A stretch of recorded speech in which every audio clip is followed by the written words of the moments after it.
Hi all. இந்த கீரையோட பேர் வந்து சிலோன் பசலைக்கீரைங்க. இது வந்து எங்கள் அப்பார்ட்மெண்ட்டில் இருந்துச்சு. ஸோ கட் பண்ணி எப்படி இருக்குது செஞ்சு பார்க்கலான்னு சொல்லி எடுத்துகிட்டு வந்திருந்தோம். கீரை கடையல் பண்ணுறதுக்கு ஒரு கடாயில் வந்து கொஞ்சமாக எண்ணெய் ஊற்றி 4 பல் பூண்டு, ஒரு வெங்காயம், 2 காஞ்ச மிளகாய் இதெல்லாம் சேர்த்து நல்லா வதக்கி விட்டுக்கலாம்.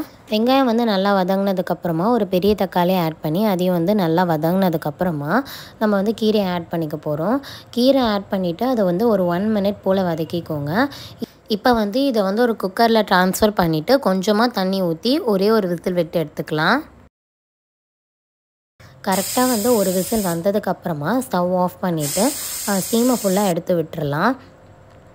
இப்போ வந்து கீரை வந்துச்சான்னு செக் பண்ணி பார்த்துட்டு அதை வந்து ஒரு மிக்ஸி ஜாரில் சேர்த்துட்டு தேவையான அளவு உப்பு ஆட் பண்ணி நம்ம வந்து கீரை வந்து பல்ஸ் பண்ணி எடுத்துக்கலாம். உங்களுக்கு வேணும்னா நீங்கள் கடைஞ்சி கூட எடுத்துக்கோங்க.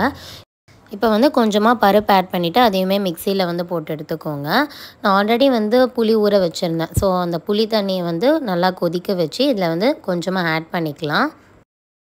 இப்போது தாளிக்கிறதுக்கு வந்து உங்கள்கிட்ட வடாகம் இருந்தால் அதுவே ஆட் பண்ணிக்கோங்க. அப்படி இல்லைனா எண்ணெயில் வந்து கொஞ்சமாக கடுகு, வெந்தயம், சீரகம், அப்புறம் வெங்காயம், காஞ்ச மிளகாய் இதெல்லாம் சேர்த்து நல்லா பொரிஞ்சு வந்தோடனே நம்ம வந்து கீரையில் ஆட் பண்ணிக்கலாம்.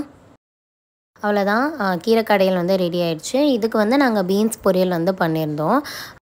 அதுக்கு வந்து ஒரு கடாயில் வந்து கடுகு, உளுத்தப்பருப்பு சேர்த்து அது நல்லா பொரிஞ்சு வந்தோடனே பூண்டு, காஞ்ச மிளகா, வெங்காயம், கருவேப்பிலை இதெல்லாம் சேர்த்து நல்லா வதக்கி விட்டுக்கோங்க.